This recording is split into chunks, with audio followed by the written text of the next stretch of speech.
ခင်ဗျာ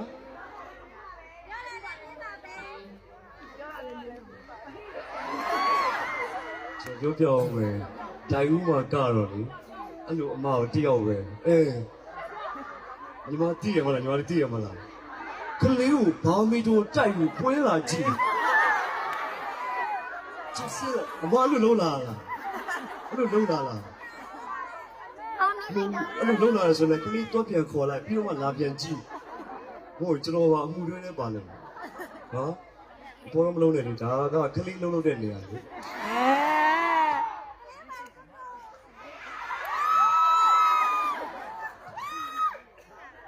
ကလေးလေးလုံးလို့မရငါတယောက်တည်းကိုဘာဖြစ်နေလဲမသိဘူးဒီလိုဘာဖြစ်ချွတ်ချွတ်ဒီတဲ့နေ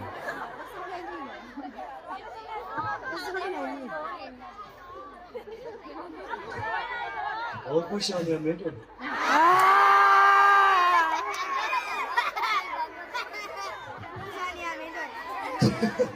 စကားကိုပြောရစီလို့ခဏလေးကကျေးဇူးများတင်ပါတယ်ကျွန်တော်